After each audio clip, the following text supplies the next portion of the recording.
think. I'm not sure. Good morning, you all. On this very cold day, fall is hitting us really fast. Well, we welcome you all to the Unitarian Universalist Fellowship of Northern Nevada, where it is our mission to grow together in love, faith, justice, and joy. For those that do not know me, my name is Xiomara Rodriguez. My pronouns are she, her, and ella, Spanish version. I'm honored to serve as your worship associate today. And we are meeting on the ancestral lands of the Paiute, Shoshone, and Washoe tribes, and we must be mindful of our profound debt to our indigenous family. I would like to welcome all of you here, no matter where you are today, if inside of the sanctuary or on the airways on Zoom. Hi, Zoom. Hi. We welcome you regardless of racial identity, age, economic circumstances, immigration status, sexual orientation, or gender ID. We welcome you, and we are very glad that you're here. If this is your first time or 150th time, we are glad that you are here. Remember that you can sign up, and this is important. Remember, you could sign up for our newsletter that keeps you informed of everything that's going here. So get it, so you know what's happening. No questions later on.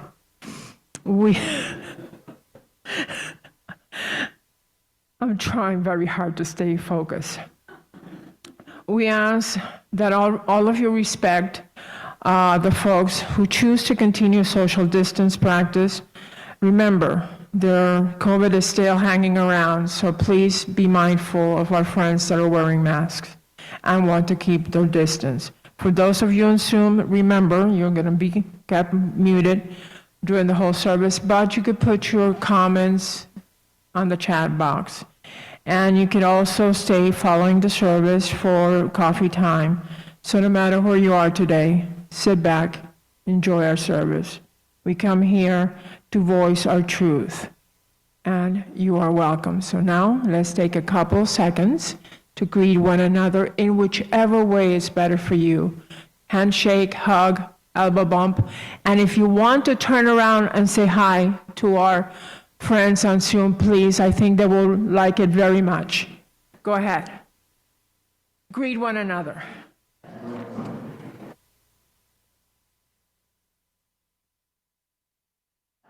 Hi, Zoom friends.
We have two announcements for you today.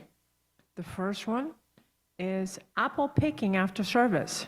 Don't forget, just follow the arrows to the outside for apple picking.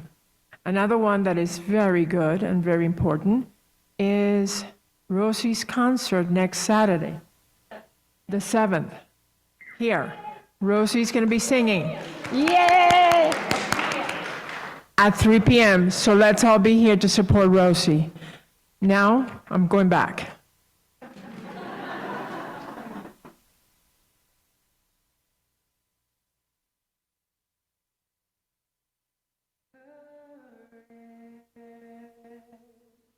My friend, you do not walk alone.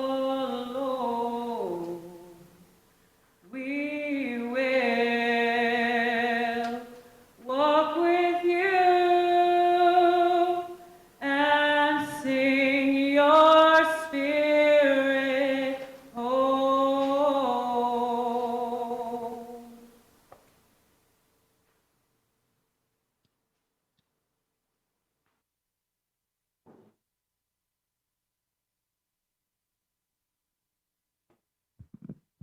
Good morning, everyone.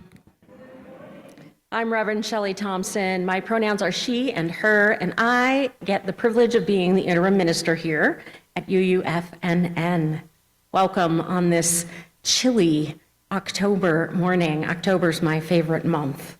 Even if it's a little chilly, it's beautiful. Welcome, welcome. It is so good to be together. I will light our chalice this morning with the words of Reverend Dr. David Breeden.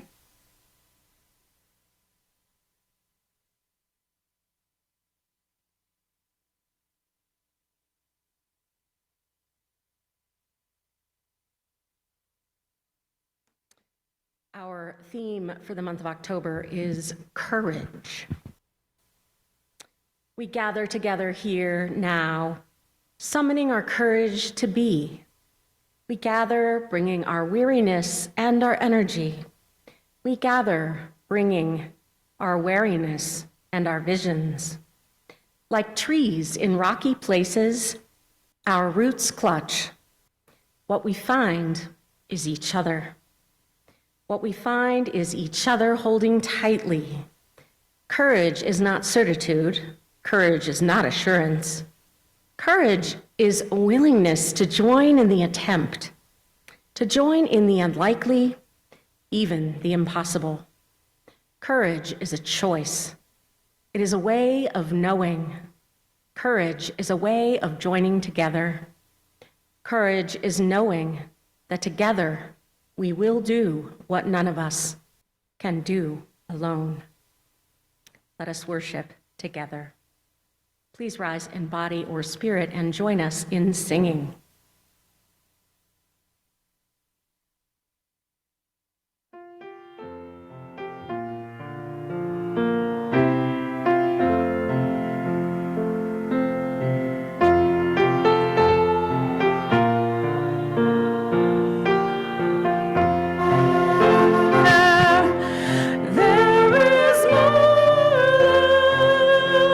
Somewhere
We are at the point in our service where our youth, grades 2 to 5th, have the opportunity to build community and learn together. I invite the youth who want to participate to follow Laura. Laura? No youth, okay. No youth today. No youth today. No youth today. That's okay. We are young. We're young at heart, and we decided we should blow some bubbles on behalf of our inner children at the very least. Hey! And if anyone wants to go with Laura and find out what the lesson plan was today, you're welcome to go.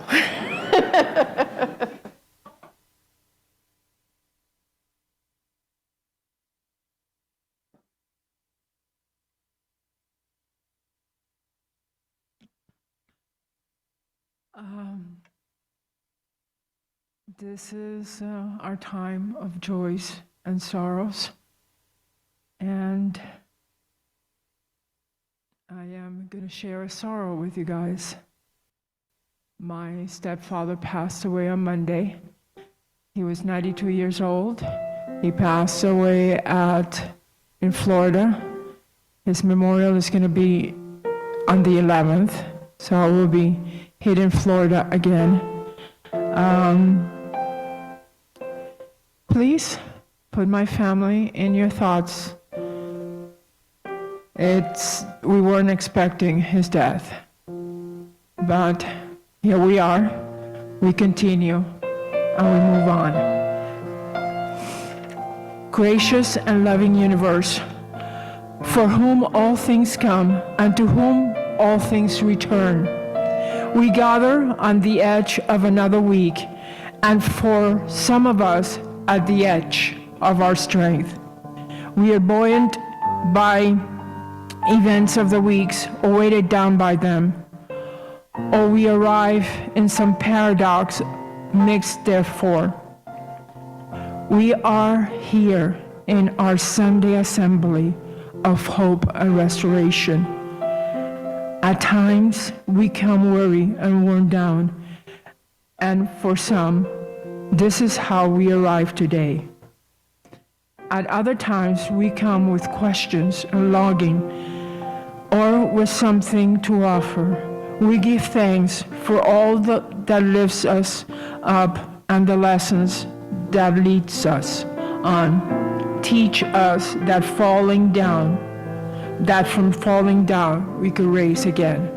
Let's take a couple of minutes and meditate.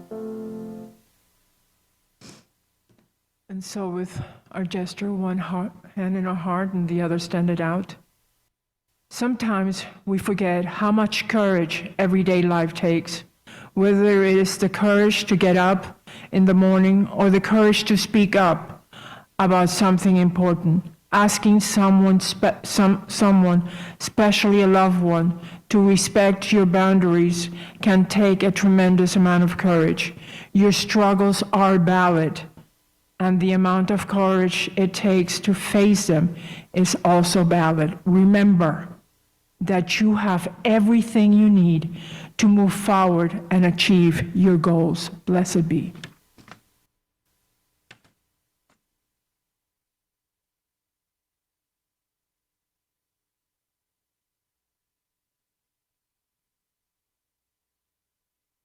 Now? Yay, okay. Thank you.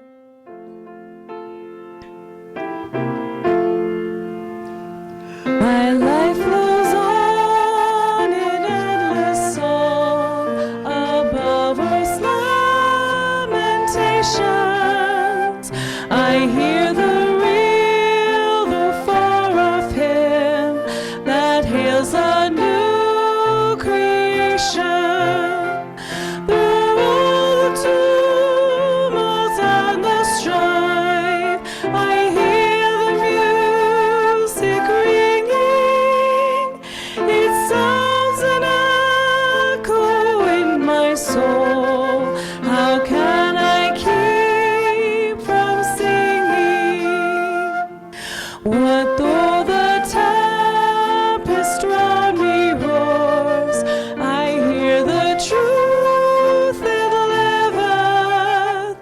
Would though the darkness round me close, songs in the night it giveth. No storm can shake my inmost calm, while to that rock I'm clinging, since love prevails in heaven and earth. How can I keep from singing when tyrants tremble as they hear bells of freedom ringing, when friends rejoice both far and near? How can we keep from singing to prison cell and dungeon vile? Our thoughts to them are winging, when friends by shame are undefiled. How can I keep from singing?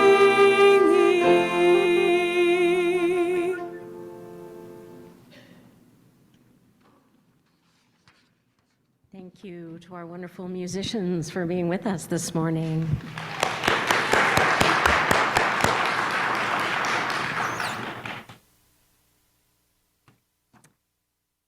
My beloveds, the interim ministry we will be doing over the next 2 years requires courage. In addition to navigating the transition that happens when a congregation changes ministers, you'll be adapting to the wider cultural change happening all around us in what are sometimes being called VUCA times.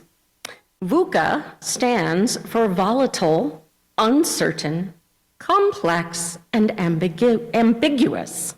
It is a phrase that was coined by the military to train people to be resilient and flexible no matter what situation they were facing. I think these are indeed VUCA times for us as Unitarian Universalists, as a people of faith in an increasingly secular and polarized country.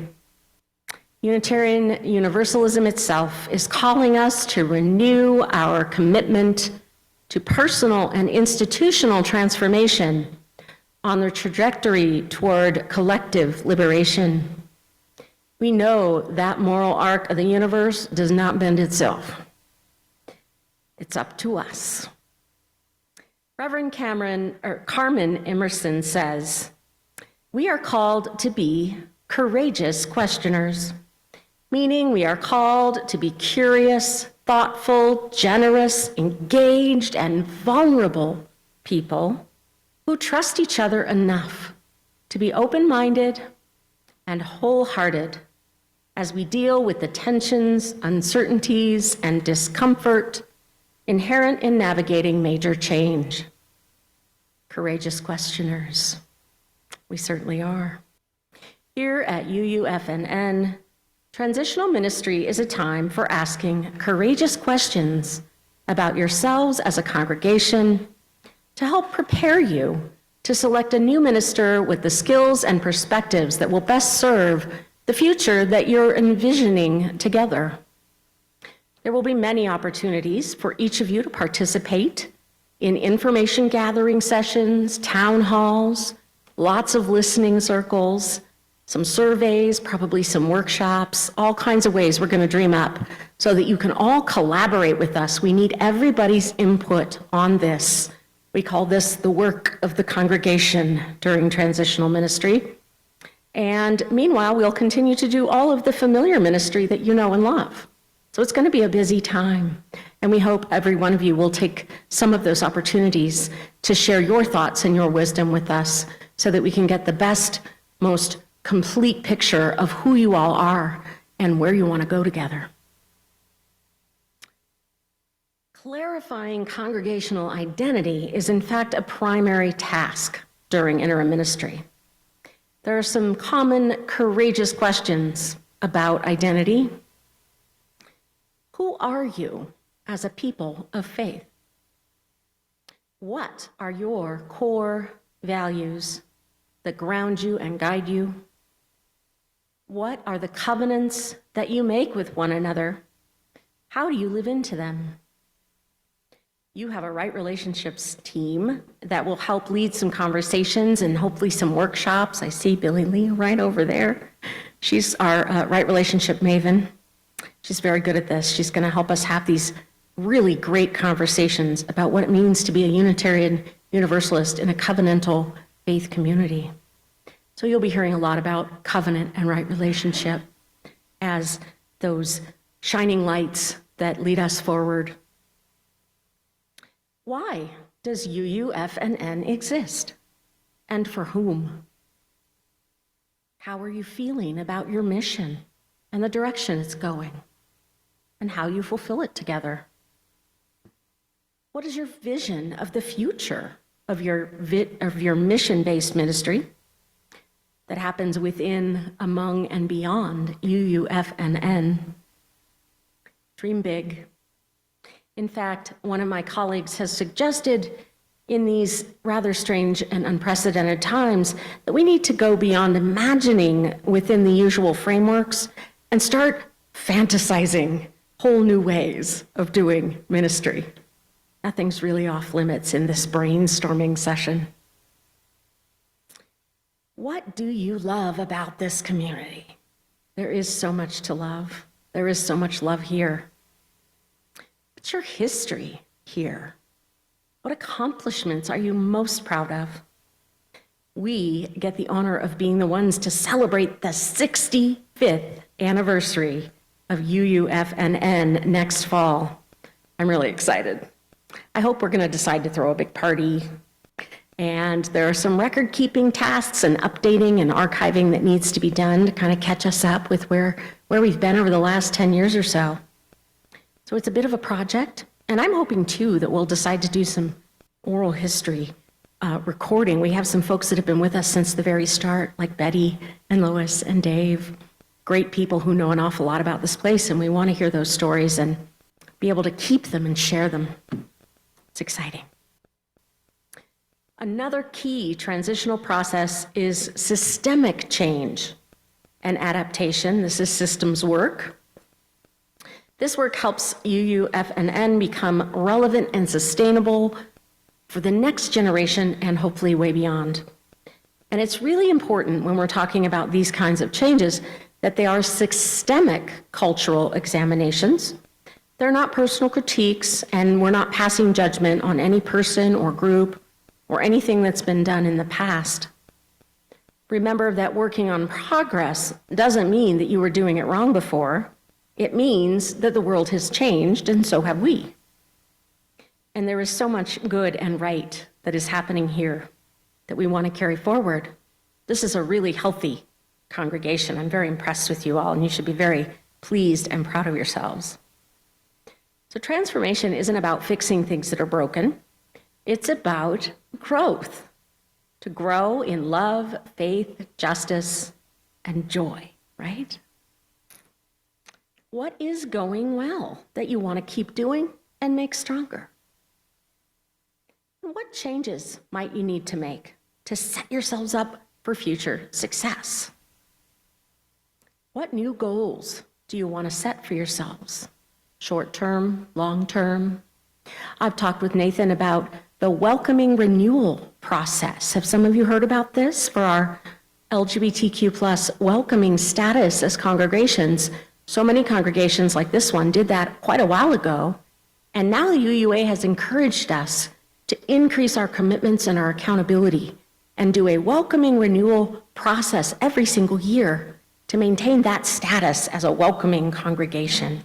And these are things that you're already doing, like Pride Parade. We're going to be having our Trans Day of Remembrance service soon. So you have worship, you have community events, you have speakers. There's so many ways in which we continue to support the LGBTQ plus community. And we want you to get credit for that with the UUA and have that status and have that be an ongoing ministry so that we never forget. We're always renewing it because we know people come and go too. We want to institutionalize that. That's a good goal, perhaps, to think about. How do you want to address the challenges and changes regarding our commitments as Unitarian Universalists to become more anti-racist, anti-oppression, and multicultural? That's a courageous question, if I ever heard one. Those are difficult topics, and it's difficult to know how best to approach them with as much love and compassion and sometimes patience as possible. How will you continue to serve your mission in healthy, balanced, and inclusive ways that create broad-based engagement and make more leadership pathways for more people to get involved? These are the kinds of systemic challenges we want to look at and think about. You want to have a lot more of what you want and less of what you don't. Our committee on shared ministry, y'all know you have a committee on shared ministry, I hope. Wonderful people committed to the mission of this place and to making sure that our programs and our ministries are going well and that they're listening to you so that you and I can communicate really well. They're going to be starting us off on this transitional inquiry with a bit of a form. They're going to take the opportunity to contact all of our teams, committees, groups, any way that we organize ourselves here, people that meet regularly, and ask each of these groups to discuss your mission and your goals for this year. How is it that you see yourself serving the mission? What do you hope to accomplish together this year? Who's in your group? Let's keep track of some of these things and help each other out, because once we do that, we can combine that information. And after the first of the year, we're going to have a leadership meeting where representatives of all the groups can come together and share with everybody about our work. We want all of you to know what everybody else is up to. What are all the great things that are happening here? Because there's so many of them and they're all really exciting. And it'll give us all a chance to learn about what is new and what is different and what changes we're making that we're deciding to make together to make things stronger and easier around here for one another. So there'll be a lot of ways to learn how we can all participate in all of these great innovations and changes and restructuring that's going to happen to support you and your ministries. Because infrastructure and administration is another focus during our transition time. A lot of transitional ministry is sort of like spring cleaning. Take stock. What are the teams, the committees, the programs, the staffing, the administration? What is working well for you? And what needs some tidying up? And are there things that maybe no longer serve you and your mission? You've completed those things and you're ready to move on to new ones. We do want it to be easier for you to freely enjoy being members here and do less of the infrastructure work that needs to be centralized. And so part of that work is asking every group to help us with our data management, our record keeping, all of the ways that the institution is documented and managed and keeps track of itself. What are all the ways that we already do this? Where do we keep all that stuff? Who has access to all of those things? And how in the world are you supposed to keep it up to date? It's hard. And how does the staff, your wonderful, amazing staff, anchor that work for you and support your ministry in that way? We want this institution itself to be self-sustaining with a centralized structure that communicates transparently to and from all of the parts so that everyone can participate in maintaining it, and it's a much lighter load. This is aimed at simplifying and streamlining the functions of the church, because the structures, these institutionalized ministries and programs, are what hold the space for that mission. We want the institution to hold the space. That's the mission, is the really good stuff, the fun stuff. And we don't just need a physical building in good repair, this beautiful, beautiful building that we have. We need an administrative architecture. And when the mission is well supported by the institution, all of you are freer to create ways of engaging with greater joy. Joyful, engaged ministry promotes positive transformation that allows you to grow in love, grow in faith, grow in justice, and grow in joy. It's synergistic, and that's more of what we want. One of the goals of that infrastructure work is to free individuals from holding up parts of the church infrastructure by themselves. We know there's some really dedicated, hardworking folks here who I think kind of feel that way, like they've got a chunk of church on their shoulders, and if they were to put it down, somehow bad things would happen. And we don't want people to feel that way. We don't want them to feel like there's no support or structure to help them do that work joyfully and peacefully. Because those folks, they may look like they have it all under control and they don't need any help, but in fact, they do need help, they want help, and ultimately they want to just take a reasonable turn and then pass it on to someone else to create those leadership pathways so that more people can participate in the meaning and purpose of getting the joy from knowing that you're helping this community thrive. Wally told me that this morning. He said he's here to support this congregation. Thank you for being here. And nobody wants to take over if the job is to hold up a chunk of the church. That's just nope. No thanks. I'm got other things going. So that's what our building and our administration is all about. We want to spread out the ministry so that everyone has a chance to contribute in the right size, in the right way that fits your time, your energy, your talents, and your schedule, your busy lives. Serving the ministry is supposed to feel good. And this is a large part of what we mean in Unitarian Universalism. You'll hear us talk a lot about shared ministry. We mean allowing people to serve with grace. This is what Reverend Eric Walker Wickstrom calls it in his book of that name.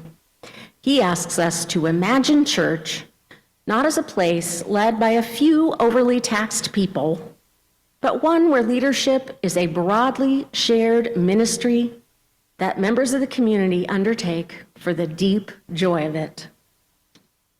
I can see a lot of dedicated people working hard because they love this community and want the shared ministry to grow. And they'd be delighted to tell you all the ways that there are to help. And we don't want to do it because someone's got to do it. That's no fun. But because serving with grace is fulfilling and meaningful in your lives, you know that you're supporting something good that helps each other, it helps yourself grow. So from all of these examples of what transitional ministry entails, you begin to see that all of this rigorous self-assessing we're talking about can be exciting, but also unsettling and maybe even exhausting sometimes. It is disorienting to figure out who you are now that Reverend Karen is retired, and figuring out who you are and how you got here gives you the foundation to reorient your identity and shape this community into one that nurtures you as you are and inspires the people you hope to become. Transitional ministry is a time of reorientation and transformation that's best undertaken when you think of the work as spiritual discernment, spiritual practice. And so there are at least a few key spiritual practices involved that you're going to need for this journey. Number one is the spiritual practice of listening. The discernment it takes to grapple with big transition-sized questions requires a whole lot of listening to one another. We have to sound it out. We have to get a chance to think it through together, to discern, to find our own best answers and solutions. Reverend Emerson said, in times of uncertainty, we can be most loving to one another if we listen ourselves into what comes next. I like that. Let's listen ourselves into what comes next. And it's one of my primary jobs to listen to all of your stories, to listen to you tell about yourselves and this congregation and what it means to you, so I can help guide you in the direction of making some of those changes that'll support that for you. And we want to hear from each other about your hopes and fears, that vulnerable place in all of us that says, what is to become of this place? We're not sure, but we know if we go there together, it's going to be good. So we want to listen as well for those core values that are the through lines in our free and responsible search for truth and meaning here. The core values are the heart's blood of our faith. The spiritual practices of covenanting and right relationship building are the creative living process, the spiritual practices of co-creating beloved community that allow us to live those values well. Practicing right relationships as a part of intentional covenantal community is what enables us to be brave enough to expand our sense of self even when we might want to resist change, because it's perfectly normal to want to resist change, to have confusion or doubts or worry that maybe if it changes too much, we won't feel like we belong anymore. But by being there together in covenant and right relationship, we help each other move forward in love and hope. Again, we know that wherever you go together, it's going to be a good place. You will still belong because you belong together. And we're better together than any one of us could be alone. Because we both want and resist change simultaneously, it's important to stick together and have a lot of fun along the way. Caring for each other, having fun, and cheering each other on, these are all fantastic spiritual practices that you're really good at. I've seen it. I know this about you. Keep doing all of the great things like circle suppers and apple picking and all this wonderful stuff that you do. Check in with each other at the beginnings of your meetings. Take that time to center and listen to one another about how you really are. Show up wholeheartedly with and for one another. Tell us what's challenging, and don't forget to ask for help when you need it. There's a common refrain among ministers: if you want me to visit you in the hospital, you have to tell me you're in the hospital. Yeah, because then I'll come. I'll be glad to come. This is such a loving community. You're great at this. And so that is a huge strength to draw upon. Use that well of love and connection as you go forward together. Of course, one of the most powerful spiritual practices of all is gratitude. Say thank you to one another. Be grateful for this place and for all of the wonderful people who love you here. I'm so grateful to be here. It is so beautiful and poignant and meaningful to me to be with all of you in this sacred place. This place made sacred by your presence and your participation here. For two final courageous questions, but it's not an exhaustive list. You'll think of more, I promise. There's a great story told by Reverend Bill Sinkford. He was the president of the Unitarian Universalist Association a while back. And he tells about a pivotal moment in the Unitarian Universalist Association's growth team. They had one of those, a growth team. Sinkford said, the growth team gathered 12 ministers from some of the UUA's fastest growing congregations. It was an effort to understand growth in numbers, one of our primary goals. We fixate on that sometimes. How many people are there? We think that's what it's about. And people help, certainly. There's nothing wrong with that, but it's not all there is to the story, is it? So for 2.5 days, these successful, growth-oriented ministers sat in an inner circle surrounded by the UUA's growth team, the staff. We listened as they responded to provocative questions from the facilitator. Her first question was brilliant. What is the saving message of your congregation? What is the saving message of your congregation? It was fascinating to listen, Bill tells us, in various theological languages, and in just 2 or 3 sentences, how every minister said basically the same thing. What they said, one after another, was this: the saving message of my congregation is that we nurture the human spirit. We encourage and help people get in touch with the holy in their lives. And we help heal the world. From then on, nurture the spirit and help heal the world became a kind of mantra that ran through our time together, shifting our thinking about what congregations are called to do. This experience affirmed that our mission as a faith community includes preparing the way for a different kind of growth as well. Spiritual growth. It's hard to believe this now, but there was a time not that long ago when Unitarian Universalists thought spiritual might be one of those forbidden words we never say. Thankfully, we have grown and changed since then, and now we embrace spiritual growth. It's part of your mission here. We know how important it is, but it was a revolution at this meeting. Nurture the spirit and help heal the world. How can we help one another? Bill asked everybody. How can we help one another to deepen our spiritual lives, encouraging one another to spiritual depth? I love that courageous question. For this too helps heal the world. And out of this place of nurture, what are we called to do to help heal the world? Tradition, action, and care for the soul are of one cloth. What is the saving message of your congregation? Thank you, Bill.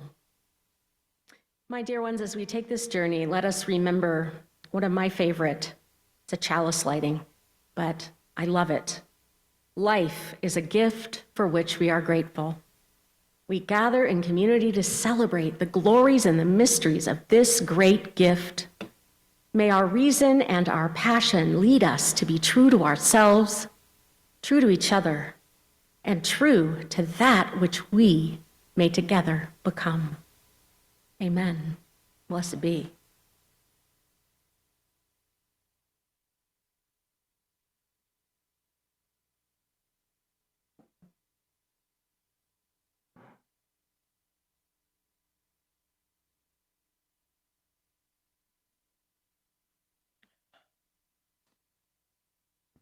And this is a time in our service where we take an offering that allows us to exercise that all-important generosity of spirit and offering that will support the self-supporting church and its many ministries. The gift of the congregation will be mostly appreciated. For those of you physically here, we'll have a basket and it will be passing soon. For those of you that are on Zoom, you can do your offering virtually by texting 73256, putting UUFNN in the message box and hit send, then follow the instructions to provide your offering. You could also mail a check to the office at 780 Del Monte Lane, Reno, Nevada. But the fastest and best way and cleanest way to donate is to sign up for automatic giving.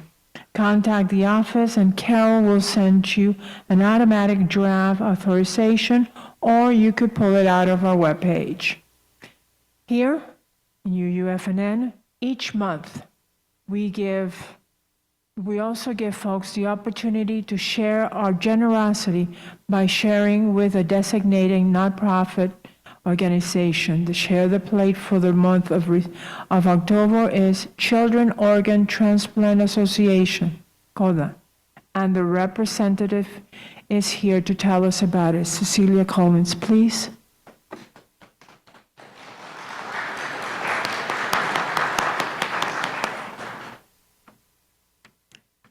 Hi, I wanted to first begin by starting and thanking you all for asking me to come here and talk to you a little bit about CODA. It's made a great difference in my family's life. As she mentioned, my name is Cecilia Colling. I am the community coordinator for CODA. For Lavender, my granddaughter, who was recently received a liver transplant, it has been a very, very supportive group. And, you know, before my granddaughter became ill, I didn't understand the overwhelming medical costs that a family faces when your child needs a transplant. The family is having to worry daily when they're trying to save their child's life. Even if you have catastrophic insurance that pays many of these exorbitant fees for their care, many families struggle with the care, with the issues that arise that you need to pay for. that the insurance does not cover. And many families, because of this, face bankruptcy, and in some cases, the child receives no care. And so CODA's mission is to make sure that no child is unable to receive care just because of money. We really are lucky to have found CODA. It's a nonprofit organization that has been a godsend. CODA was there for us as we worked with them to raise, local funds that support thousands and thousands of families. The soldiers, so to speak, are family members and local volunteers who join together to raise funds to support these programs. 100% of the funds raised go to the fundraising campaigns and assist patients. So what I'm saying here is that when you donate a amount of money, that all of that money goes to the fund. And if you designate it for an individual, as I'm asking for today, that money will go into an account that's held for them and is there for them for the costs that will be incurred probably throughout her lifetime. And so there's not a lot of administrative fees that go with it. You know, CODA has given us hope and support as a family.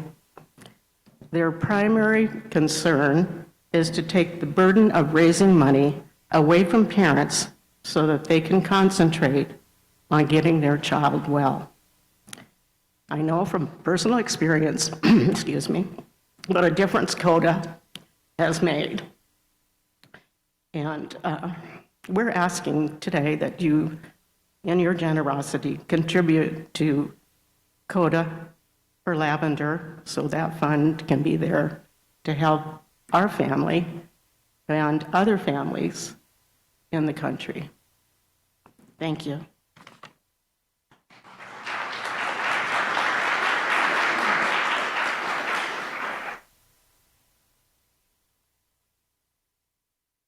Now let the offering begin.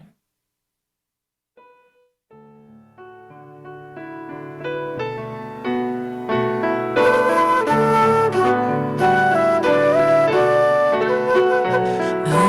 know this rose will open. I know my fears will burn away.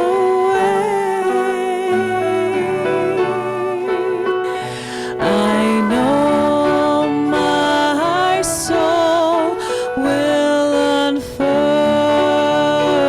its wings. I know this rose will open. I know this rose will open. I know this rose will open.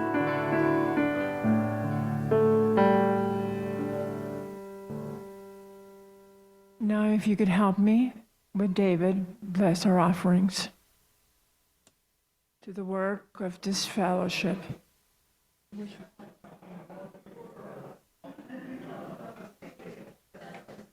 Joy. We celebrate. And these are offerings.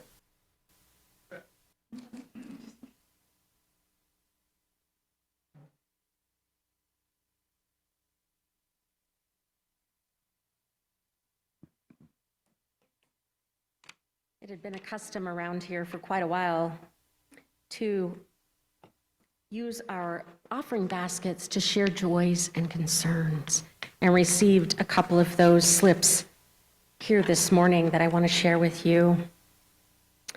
Aspen is getting married today. Wishing them joy on this new chapter. Aspen says their cousin Valerie is getting married today. Oh my gosh, I read it wrong. What was I thinking? I'm sorry. I need my glasses. That's what happens when you get old. And we want to remember all of our siblings without shelter. We know that our Faith in Action team is continuing the fight in Washoe County to keep them from criminalizing being unhoused.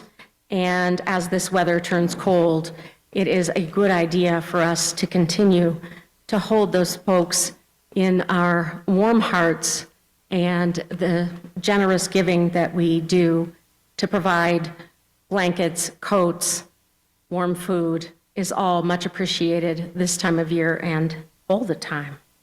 Thank you for sharing these. We extinguish our chalice today with the words of, hang on one second. Oh, turn the page. We are extinguishing our chalice with the words of Reverend Joseph Cherry.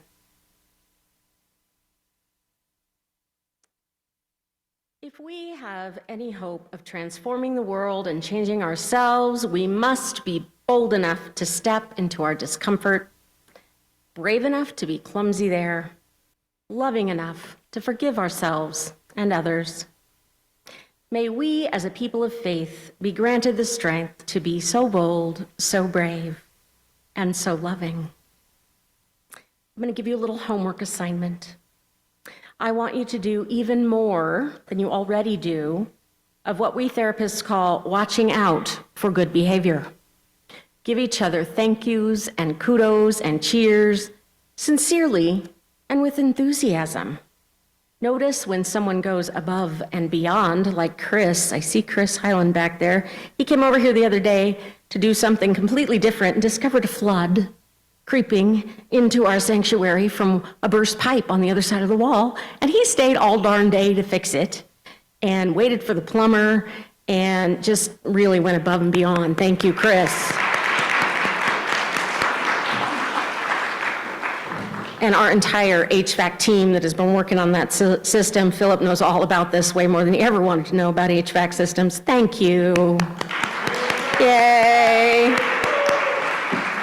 Catch people being superstars, because there's so many superstars around here.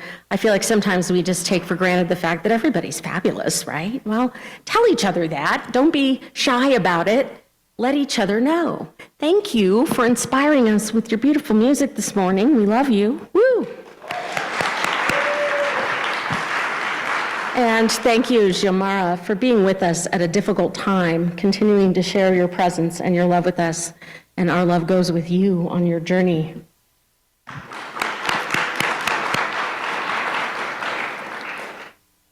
When we're grateful to one another, when we support one another, when we cheer for one another and offer our love and support, you know what? It gets in the walls of an institution. This place is known for this. People come here and they can feel it. And we want to maintain that tradition. That's another spiritual practice. We want to just pay that forward and pay it forward because we always want that to be true here at UUFNN as it is today. My darlings, go from this place open to life, expecting to love and prepared to serve.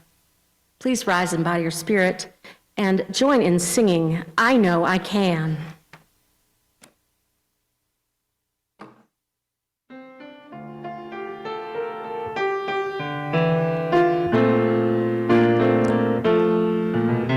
Though days be dark with storms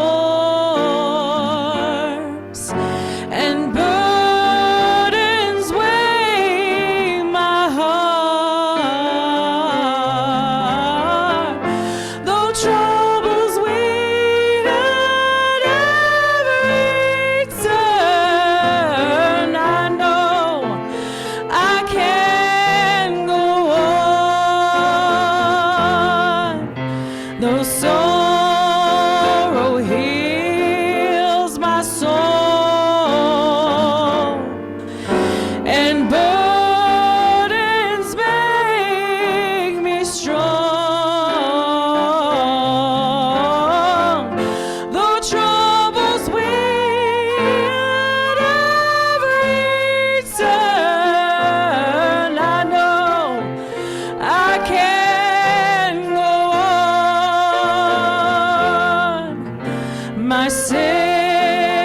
sister in my heart, my brother in my soul. Though troubles wait at every turn, I know I can go on. And though the journey is long, the destination near,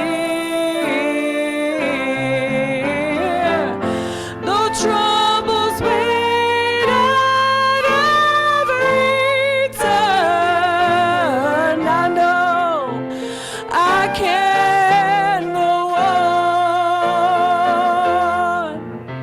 So brothers, take my hand, and sisters, sing my song.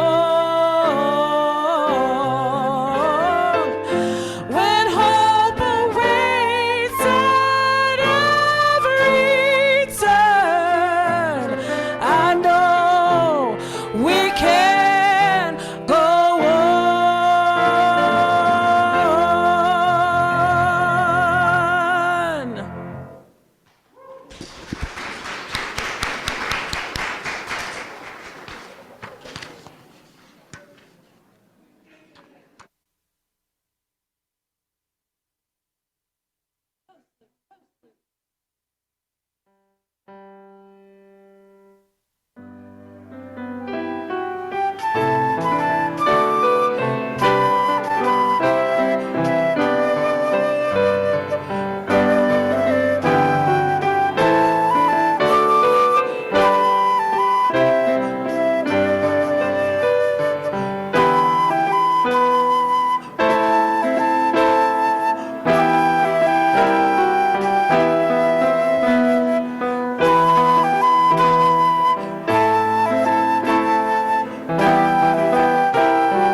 Want to do it again? I guess it's good. They're just talking.